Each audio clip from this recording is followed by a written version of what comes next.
I know. I mean, of course, I have to be careful in a lot of the censorship and all that. But even in a way, that's one of the reasons I have so many simultaneous streams, because if they take one down, I'm going to be okay on the other one. Oh, right. Presumably, unless they pull the plug on the whole thing, which is very possible. Well, that happens. Yeah, that could happen. All right, so here we go. And we're live on YouTube. Thank you very much. Welcome to the program, everyone. Charles Moscowitz. Monday through Friday, I do this thing. Let me just go to recording. Stan Caterbone is my guest. Stan, I don't really want to get into some of the legal issues that you're grappling with right now as a pro se litigant, but I do want to talk about the background of what you describe as a revival of, if it ever went away, of the COINTELPRO program, which was run by the FBI in the early 1970s, and it was used to infiltrate various organizations and harass various people who were seen as anti-government, but it did overstep itself in terms of getting into people that were viewed as having unpopular opinion. So let's start with that. I mean, even recently I saw a documentary about Native Americans in rock music.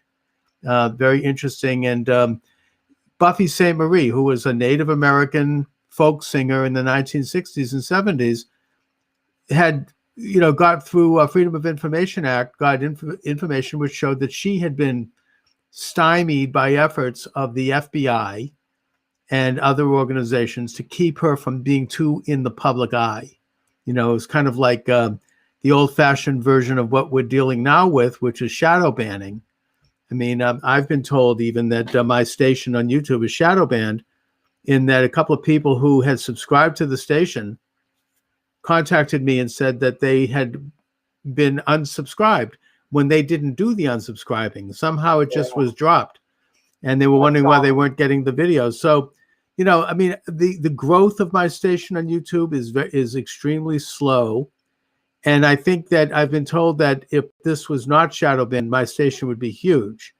And the same thing on TikTok. So that's the world we're living in right now. That's fine. I'm just glad to be doing what I'm doing. I'm forging forward, and I'm doing this right now on about 12 different streams. And so I guess, Stan, why don't we start with your story of how this came about? I know that you draw heavily in your research from Nick Beggitz's library. His father was died under very suspicious circumstances. I believe he was a congressman from Alaska. So let's go right to it. Well, my situation is a little more complicated. I'm a federal whistleblower. Okay. Back in 1987, I blew the whistle on a defense contractor who was from Lancaster, Pennsylvania. It was called International Signal Control, or ISC. Mm-hmm. Now, I was a shareholder, and they solicited me to finance some of their operations. I had a meeting with them in June of 1987, and everyone came after me. Now, the problem is that I recorded a lot of public officials. I contacted a lot of federal agencies. Now, the problem is that 4 years later, Ted Koppel and ABC News broke the story that this company, International Signal and Control, or ISC, was a black ops program for the CIA and the NSA. Okay. This was May of 1991. Now, this was done by 60 Minutes, so we're not weaving some conspiracy theory here. No, Ted Koppel, ABC News. Ted Koppel. Okay, Ted Koppel, ABC News, mainstream media. Oh, yeah. And this isn't me saying this or you. This is something that's out there. Okay. Yes. Now, that summer, he did 3 programs on the subject matter. Now, at the time, in September, Robert Gates was being confirmed for director of the CIA. Right. And they tied Robert Gates into International Signal and Control. Okay. Now, he did get confirmed, but then in December, ISC was indicted as one of the largest frauds in U.S. history.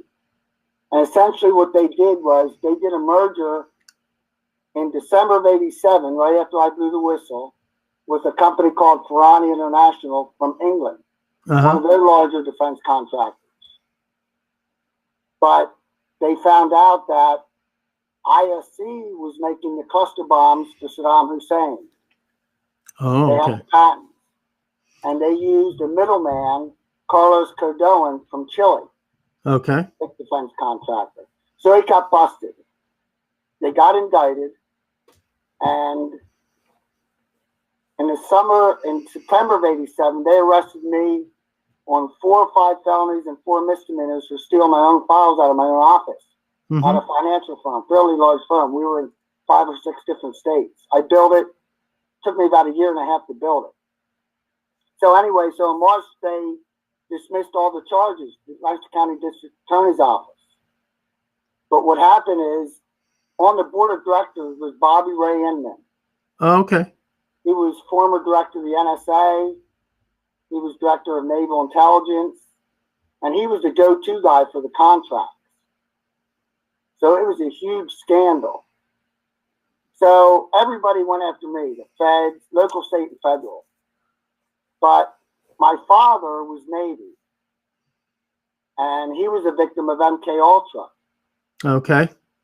And my brother, who was murdered on Christmas Day of 1984, was part of the same program. He was given LSD in the Air Force. Okay.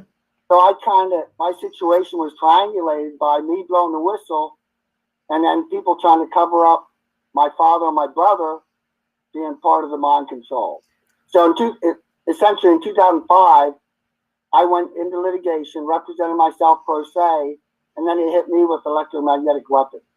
All right, now let's go over a couple of things here. First of all, I want to talk about MK Ultra a little bit, and I also want to talk about exactly what it was, Stan, that you were blowing the whistle about. But before we go to that, MK Ultra, there's been a lot written about this. A lot of the information about that operation, which was set up by the CIA and the national security apparatus shortly after World War II, was revealed during the Church Committee hearings in the late 1970s. And we were told that most of that was stopped at that point. And this was an operation which worked and coincided with intelligence operations in several other countries, including Great Britain with the MI5 and Canada, that was engaging in experiments of mind control. I don't think that's any question about that. That's history. We know about the case of Olson, who they gave a tab of LSD to without his knowing it, and he jumped out the window. There's been a lawsuit about that. I think there was actually a movie made about that. And but it was much more extensive than that. It goes all the way up to the 1960s when psychiatrists such as Jolyon West were releasing LSD in the streets in Los Angeles, and you have Ram Dass and Timothy Leary at Harvard involved in the CIA element of this, popularizing psychedelic drugs. Aldous Huxley, who committed suicide on the day that Kennedy was assassinated while he was on a psychedelic drug, filming the whole thing. The only reason it didn't get coverage is because of the assassination. And you've got a lot of other strange things going on where people were being tampered with. You had experiments that were extremely ghoulish. I mean, it's a really interesting subject. And you're telling me that your brother and father were involved in MK Ultra. So let's before we get into what you were blowing the whistle about, talk a little bit about that.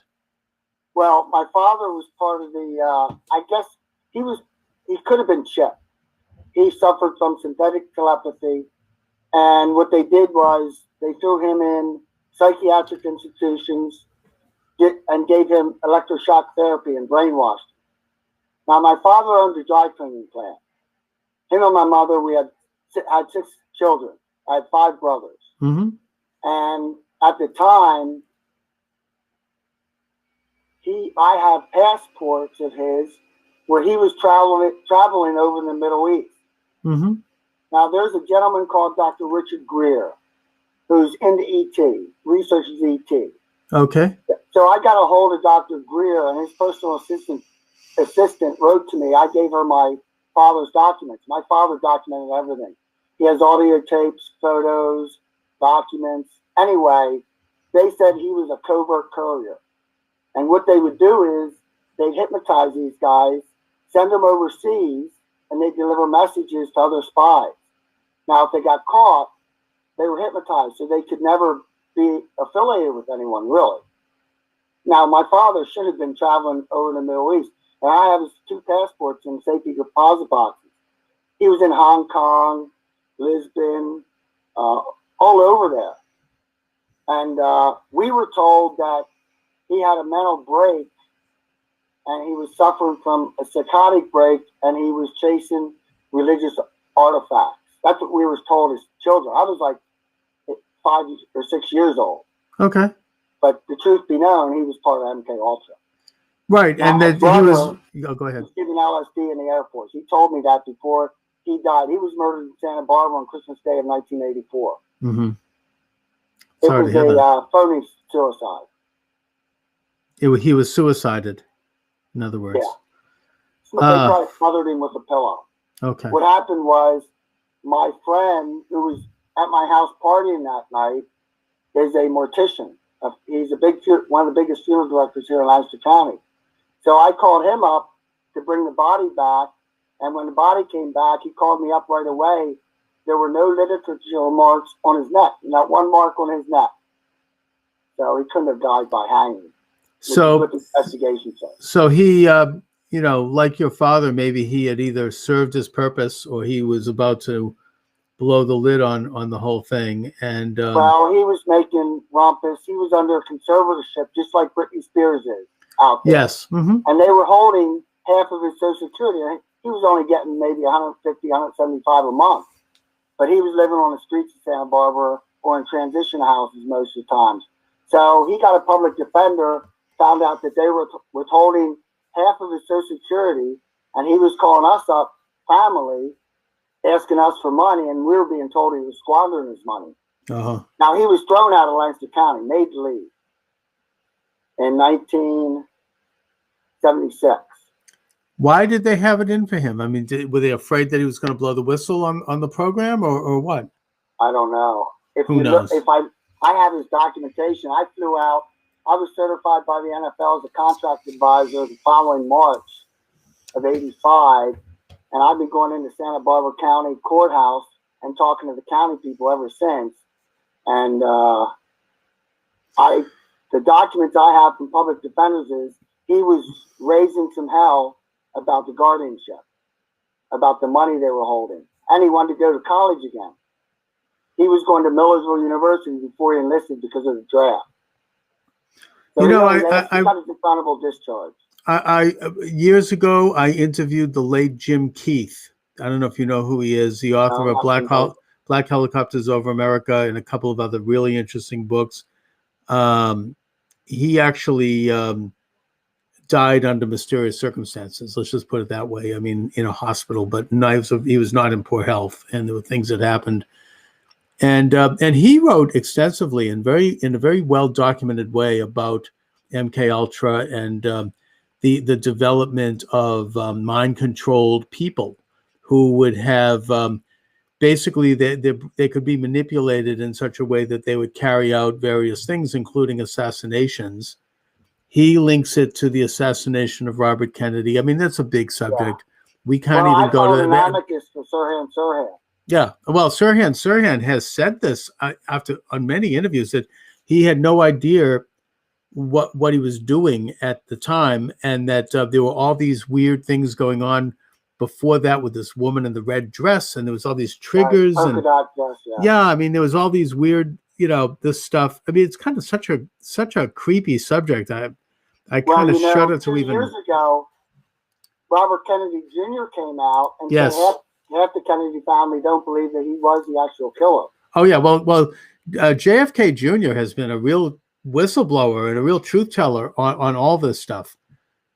So, I think that I'm keeping Can I things. say one more thing, Charles? Yeah, please. Before I forget? Please. Here's the thing.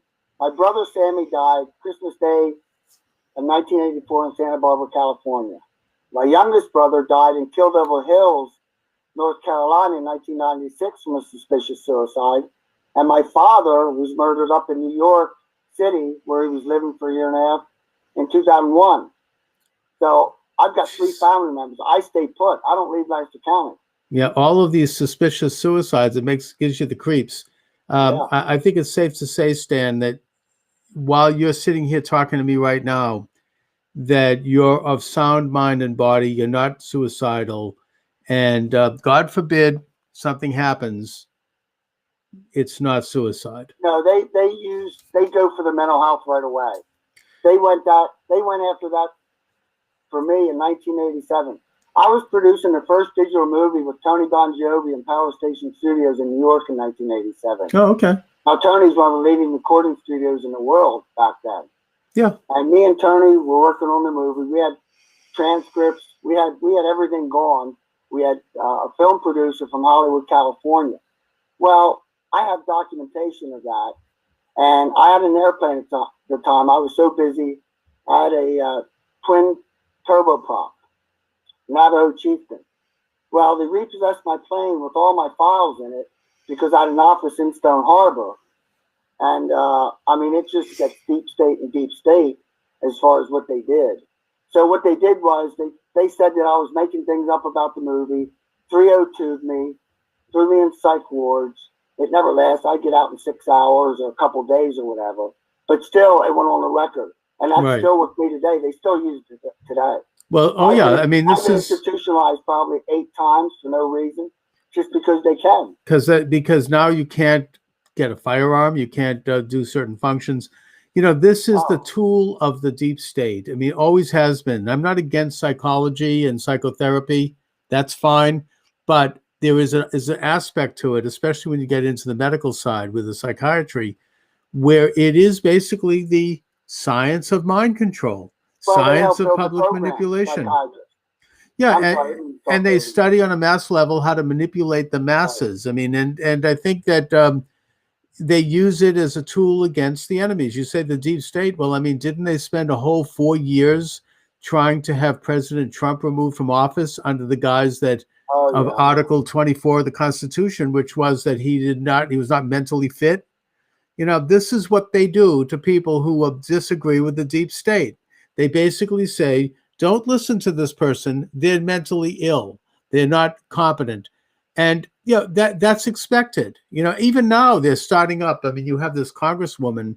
She wants to establish a truth commission in the Congress so that they can start to develop a single narrative for the whole country. And basically anybody who doesn't agree is going to be deemed as mentally ill. They have a gun control bill before Congress right now, which says that you have to pass a mental test in order to purchase a gun. Guess what that means? In other words, if you're a Trump supporter, you don't get to get a gun. That's what that means. It's politics. I have a pending amicus in the Nicholas Cruz case, and the judge won't rule right now. Okay. Before Judge Scheer. Now, Nicholas Cruz, I go through information and research when I suspect there might be someone that is targeted. And Nicholas Cruz is one. Stamen Santiago, the Fort Lauderdale shooter, is another one. Aaron Alexis. All these guys have the same traits. They were all military trained. They were all passed through the system. And Nicholas Cruz, if you look at his first interview, they have it out on YouTube. I have it linked on a lot of my sites. If you look at that first interview where he discusses the voices, that is synthetic telepathy. There's no doubt about it. So he was hearing voices in his head which told him to kill people. Told him to kill.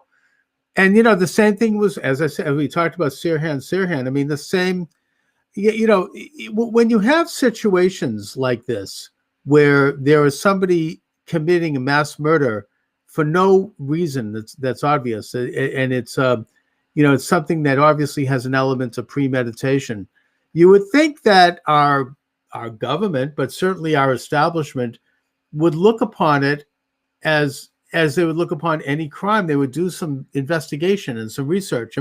When an airplane crashes, the FAA looks at the crash They try to figure out what went wrong. Was it human error? Was it design error? Was it, stress? What happened? And then they write a report and they try to make improvements as a result. And the same thing should apply to all of these school shooters, all of these mass murderers, the guy over in Las Vegas. And I think that there are certain patterns, as you say, that emerge. And one of them is, and again, I'm not here to say don't do this, but I think it's safe to say that all of them were on some kind of a psychotropic drug. And I'm not saying that there isn't a place for that if it's properly prescribed and if someone is under medical observation. I'm not suggesting that. I'm not here to comment. I'm not a pharmacist. But the fact is that you have to look at the fine print on those things. I mean, it says in tiny print, it says may result in suicide or homicide. Here's the problem. Here's the problem, Charles. Yeah. Is that they're using satellites now for these technologies, these weapons. So you can't trace the source really, because Iraq has systems, China has systems, Russia was bombarding our embassy in the 50s with microwaves. See, they're using microwaves. Oh, yeah. Didn't that happen also recently, right after, I think, Obama was elected? China and our embassy in Cuba. And that's right. The embassy in Cuba was bombarded with microwaves, and people at the embassy were getting sick, and they were getting headaches, and they were getting migraines, and it was proven. I think the same thing happened with the U.S. Embassy in Moscow. Yeah, I mean, the weapons are brutal. Now, they can implant dreams. They can implant voices. They can implant pain anywhere they want. They can stop your heart at the drop of a hat if they want to. They're lethal weapons. Yes. But now they're included. What happened was the church hearings settled down the CIA. So what they did was they took all those programs and shifted them over to DOD, DARPA, Navy intelligence, and things like that. That's essentially what happened. Okay. They started them. In other words, they didn't miss a beat. They just shifted it over to another bureaucracy. Yeah, exactly right. Michael Glennon is a professor at Fletcher School of Law and Diplomacy. He's a big insider establishment, guy. He was a Senate counsel during the Obama administration. Now, he wrote a book called The Double Government, where he talks about this. I interviewed him. He didn't agree with my conclusions, but he understood them and he respected them. He didn't mean to say half the things he does say in this book. But he talks about how starting in 1948, when President Harry Truman signed the National Security Act as an executive order, it created this massive deep state. I mean, you had the National Security Council, the DSA, the CIA. Now you have added on to that all these other agencies. There's something like 50 agencies, including the new Homeland Security Department, and that they all operate with sovereign powers. They're not under the direct control. They get some government funding, but they all have black accounts, just like budgets. Yeah. That's right, just like what you were doing, Stan. I mean, they have private companies.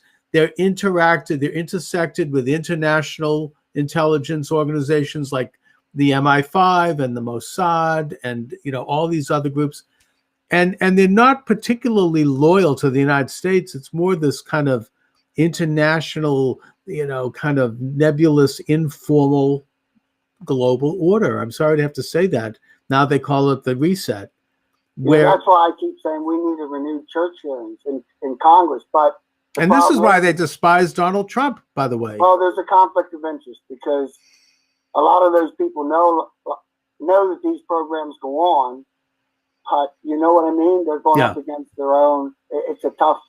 Oh, it's all very interacted. According to Julian Assange is tortured the way he's tortured. I mean, they're all whistleblowers. And according to Michael Glennon in his book Double Government, they have the people in all branches of government, in all of the major private sector, top 1% corporations. He says he names several Supreme Court justices that are involved, people on the Federal Reserve Board, people in Congress, people in all aspects of our government are a part of this thing. I mean, this sort of informal. The FISA court is one of the mechanisms they use. Yes. After whistleblowers, that court Well, that's why they went after, well, they didn't, but I mean, I think that certainly the same group of people went after Lieutenant General Michael Flynn, because sure. he talked about whistleblowers. I mean, he was all over this. They had to stop him. In 2005, the DIA picked me up. Now, he was the former director of the Defense Intelligence Agency. Yeah. 2005, I was down in Austin visiting my brother, who was a physician. He had a family practice. And I was on a military museum, on a military base. It was a museum. The DIA came in. These two guys in suits hauled me outside, went through my van, interrogated me, wouldn't let me leave for a couple hours. Had to verify where I was staying. Then in 2016, the NSA had me down in Fort Meade for 2 hours, did the same thing to me. I mean, they don't let me alone. Horrifying, yeah. I'm getting the heebie-jeebies just talking about this. I mean, it's I've got bullet holes in my windows. Yeah, it's ugly. It's whistleblower. Like I say, Edward Snowden has it made compared to me. Yeah. Yeah, exactly. Here, sitting duck. I mean, he's sitting there. He's under the protection of Putin. I mean, that's not good either. But they 2 years ago, they filed stalking charges against me. My neighbors would stalk me. It's a big gang stalking program. That's one of the weapons they use against me. Talk a little bit about that. You have a lot of the documents you sent me. You go on about this as a tactic. What is this gang stalking? Well, it's when people harass you everywhere you go. Complete strangers and neighbors. And what does that mean? What are they doing? Well, they follow you. They jump in front of you in line. They make gestures at your cars all the time. They let you know that you're being surveilled, illegally surveilled and watched. Yeah. In fact, Julia McKinney, one of the whistleblowers, she was Army intelligence. And in 1990, she formed a group of former intelligence officers that wanted to come clean. And she says there's a national broadcast system that's being used on closed circuit TVs where they use for the stalking purposes, where they use it for entertainment or to show people who the targets are. And it's broadcast all over the country. It's very much like 1984. It's a complicated communication system is what it is. Right, and they're constantly harassing you. Harass you. I mean, I had a situation, frankly, in my own life where this happened for a brief period of time when I was running for Congress against Barney Frank. I'm not going to talk about it because it's over. I mean, the election was over and it stopped, and I'm going to leave it there. But, I know what you're talking about. Yeah, they interrupt everything. They have every electronic device I have is hacked. I have to wipe my computers every couple of weeks. Every electronic account I have is hacked. I mean, I'm waiting and basically this is, in a sense, I think that this whole thing really accelerated under Obama because Obama was kind of a control freak. He liked to know what everybody was doing. He loved that administration was tough on whistleblowers. Oh yeah, he loved to eavesdrop, and even Angela Merkel complained. She brought a complaint up to the UN. He spied on friends and enemies. He just wanted to know what everybody was doing. It was kind of like this intense desire to control. That was an obsession of his, I think, and he used his office to do that. He was harassing organizations that were not of his political stripe by having the IRS harass them, we know from the Lois Lerner testimony, and other kind of dirty tricks. And I think that the result of that is that we have a much more enhanced technological tyranny today. We have the ability technologically of the government, and I don't mean formally, but more like kind of this informal collusion between various oligarchs in the government and monopolistic private entities like big tech and big drug pharma, I don't know, whoever, that are able to monitor people. They're able to gather. The problem. The Amazon, the Googles of the world, they all have so much private information on everyone that, I mean, that's where the surveillance comes from. Right. I mean, Amazon's a big defense contractor, and very few people know that. Huge defense. Oh, yeah. I mean, that most of the money comes from renting out their cloud to the Defense Department. Right. And that's why they were able to. That's why they were able to take down Parler, because it was competing with Twitter, and it was gaining on them very quickly. And they unfortunately were renting cloud space from Google and from I think they had some interface with Amazon. So all they had to do was pull the plug on them. Yeah. You know, now the lesson there is that Parler should have done what Gab has done, what Alex Jones did, and it's expensive and it takes time, but you have to set up your own cloud system. You have to set up your own servers, your own, infrastructure, and that way you have a certain amount of autonomy. And it does look to me like that's the way things are moving. People are beginning to almost establish an alternative means. I mean, there's like an alternative economy, an alternative culture that is developing, because ultimately we are still a free country, and freedom is the natural state of being, and people are going to find a way. So they may take Parler down, but they can't. Parler's coming back now, I think, with its own. They learned their lesson. I mean, it unfortunately happened at a very difficult time. We don't want to talk about the election because I'll get banned. But let's just say that their shutdown was timed interestingly. Leave it at that. Well, they make a concerted effort to dumb down society. Yeah. When they quiet whistleblowers down and people that talk against the government, they're dumbing down society is what they're doing, keeping people dumb. And one of the ways they do that is just the word conspiracy theory. All they have to do is associate your name with the word conspiracy theory, and it's that cancel culture segment, of how they do it. It's interesting that, ironically, it was the deep state itself that pushed the biggest conspiracy theory of my lifetime, which was that Donald Trump was spying for Russia, right? Yeah, I know. I mean, and they spent millions of dollars, and every day I would get these bulletins from the Boston Globe, oh, breaking story. You have a nervous breakdown looking at my smartphone. Oh, what is it? Stormy Daniels said this. It's like, in other words, it was this constant barrage of information to try to prove that Trump was colluding, is the word they use. Well, Russia's an easy target. People like Russia. It's still Russia-phobia. I mean, it's the old McCarthyism. It's the Red Scare of McCarthyism, except McCarthy was right. But putting that aside, I mean, there is a letter. I mean, I heard Rudolph Giuliani talk about this, that he has possession of a letter that was sent from Brennan, who was the head of the CIA at the time, formerly a supporter of Gus Hall, the Communist Party, voted for him.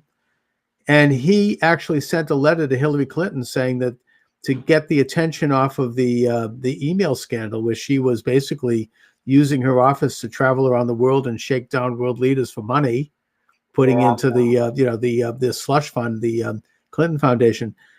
The release of that bad information would be put aside, and the diversion would be that we're now going to make these claims that Donald Trump is spying for Russia. That's in writing. I mean, that's apparently a letter that Brennan sent to, I think probably Hillary. I don't know, but I mean, that's something that's now public record. I think that Judicial Watch got that released through Freedom of Information Act. But getting back to the subject, we don't want to get too diverted into politics here. Stan, so you started out as a whistleblower, and exactly what was it that you were blowing the whistle on?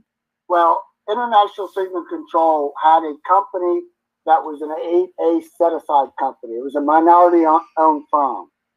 And Jim Guerin came from Lockheed Martin in the early 70s. He first worked for Hamilton Watch, which is right here 8 blocks from me, and they built fuses, military fuses for bombs. Well, then he built ISC. Well, ISC came to me through ChemCon, I thought, and wanted me to finance some of their operations. And I had their financial statements and things like that. And I got suspicious of the conversation. And I said, there's some fraud in some of these contracts. And right after the gentleman left, I locked my office up, changed my locks on my office, and fled down to my satellite office in Stone Harbor, New Jersey, where we were going to shoot the movie. And that's when people came after me and started the stalking, the harassment, the fabricated false arrests, and things like that. So what I did was I called some public officials up about what was going on. And leading up to that, there was a coup inside my company to steal my share of the company. And anyway, I ended up blowing the whistle on the fraud inside the contract. But what I found out a few years later is that the gentleman who came to see me was one of the 3 principals for International Signal and Control that was sued for the $1 billion fraud by Ferrani. So, but he didn't disclose that. So that's essentially what I blew the whistle on. Right. And I think that it's safe to say that in the present atmosphere, unless you were blowing the whistle on Donald Trump with his phone call to the Ukrainian president, in which case you can do it through third-hand information, which is not admissible in a courtroom, and you could have your identity protected. Well, I tried to do all that in 05. It didn't work. Yeah, but the point is that if you're a real whistleblower and you actually are a witness to crime, it's a very scary time. Well, very few whistleblowers get any type of protection. They get the opposite. But you're supposed to. I mean, Congress didn't. I know the law. Didn't they pass a Whistleblower Act which protects whistleblowers? In fact, I think the first act was 1986. Yeah, I mean, we're supposed to protect whistleblowers because we want to have someone who's a first-hand witness to crime to expose it. Otherwise, we're going to have that's a natural protection and safeguard against corruption. It's just that simple. I mean, we need whistleblowers. That's the job of, honest, conscientious people with a conscience to blow whistle on evil. Right. You want to open debate in a true democracy. You can't be silencing people in a true democracy. Exactly. That's a hypocrisy. We look at countries like Iran and China and North Korea that have these closed societies where they really have no openness, no transparency, and we're just as bad. Well, I think we are. I think that we are becoming. I mean, I hope that I continue on this forum, and every day when I turn on my YouTube channel, I wonder if it's still going to be there, and I don't know. But as long as it is, I intend to do this program and continue daily to try to do what you're doing, Stan, which is blow the whistle on corruption and on today, evil. There's so much technology out there. Elon Musk has a company called Neuralink. And you know what Neuralink does? What do they do? He reverse engineered the CIA's chip for MK Ultra. Oh my. What an amazing thing. Yeah, that's incredible. Mark Zuckerberg, Facebook. He had a company, a division called Building 8, and I applied for a position there that was trying to use synthetic telepathy for Facebook. No, you would use your mind to message people. Now, technology is possible. There's patents out there. I mean, they're mainstreaming these technologies. They're commercializing and mainstreaming all these technologies so that it gives a cover for the government programs that started the technologies. You know what I mean? Right. Well, I mean, the government actually started all of the technologies of the internet. The DARPA program. DARPA started the internet. Yeah, it did. In fact, in 1990, I helped pioneer the CD-ROM industry and did work with DARPA. Now, I didn't know who DARPA was back then. Sure. We helped build voice recognition systems.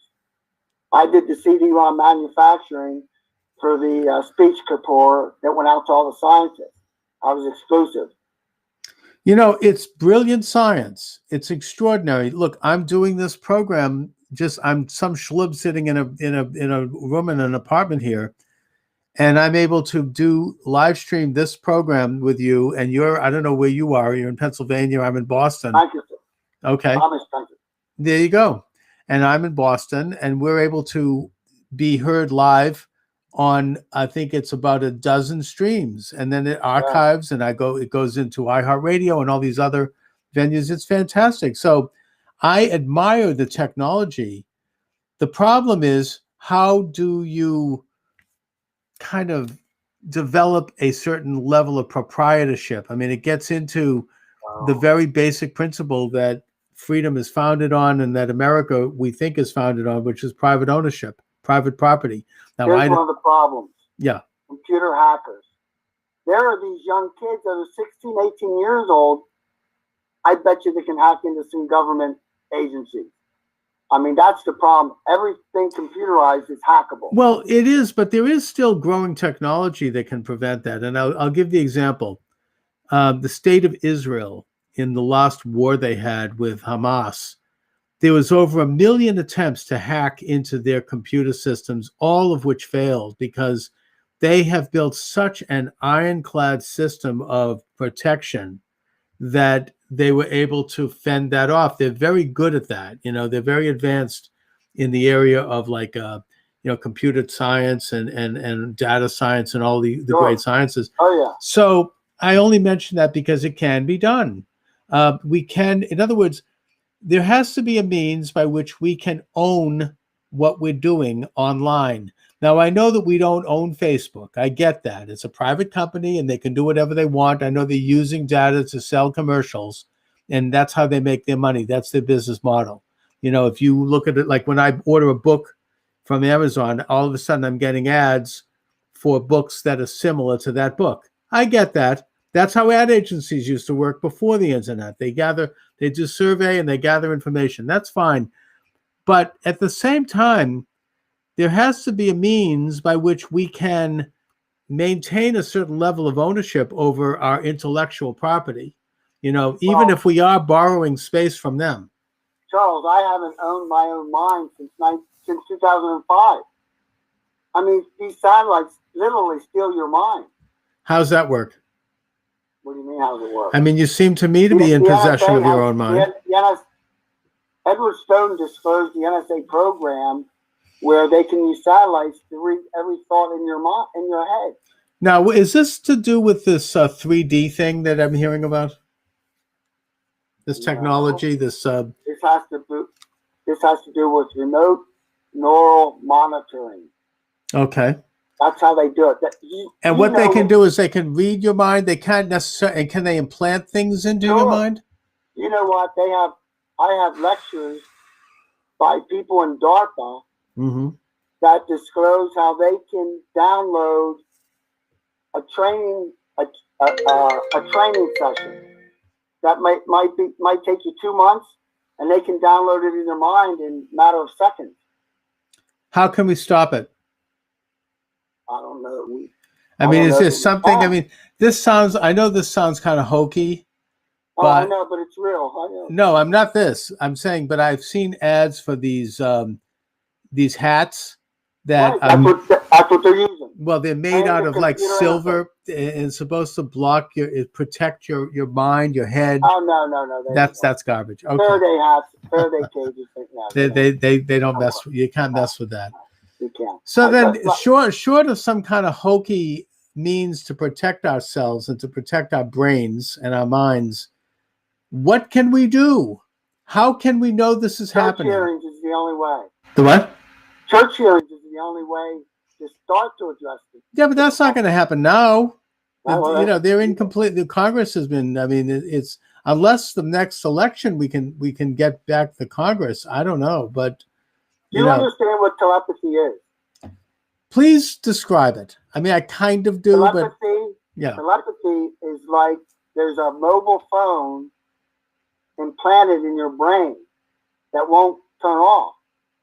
I have been talking to someone for 15 years, 24/7, never stopped. We used to talk to each other in our sleep. They used to conference call me with 2 or 3 other people at the same time. Brain to computer interface, brain to brain interface. Now, and this is something that's not voluntary on your part? Of course not. Well, describe it, please. I just did. How does that actually happen? I mean, what do they come to you like? I've heard people. Microwaves. Okay. What is the experience like? All of a sudden something flashes into your mind? I mean, how do you know what it is? They did it. They built it over about 9 months. Well, I mean, I just think it's valuable right now in this short time we have today, and I'll have you back because I want to further develop this, for you to describe what this actually is, so that if we can know if this is ever happening to us, and then at least identify it as a first step towards All stopping right. it. I'll give the best way I can describe it is if you close your eyes and I'll ask you to count to 10. Yeah. That's what it's like. Only instead of that, your mind saying 1, 2, 3, it's someone else's voice. Clear as day. That's what it's like. Okay. I mean, I'm trying to think about if I've had any experiences like this. I know that I've at times. Well, they could be reading your mind subliminally and you wouldn't know it. Well, I know that I've had some very intense, very vivid dreams. Well, they do a lot of dream manipulation. And I have like arguments with Henry Kissinger or something. I don't know. I mean, I just have these dreams where I'm like, I mean, I don't know anything else about you, but it's worth researching. Yeah. No, listening to some of the lectures of some of the experts, you'll pick up a few things that you may find symptomatic of being a target. As far as the mind, technologies, the weapons, they use extremely low frequencies. If you remember Aaron Alexis, the Navy Yard shootings. Yes. Remember that? I was a member of Freedom from Covert Harassment Surveillance. Derek Robinson was an NSA whistleblower, and it was a human rights group.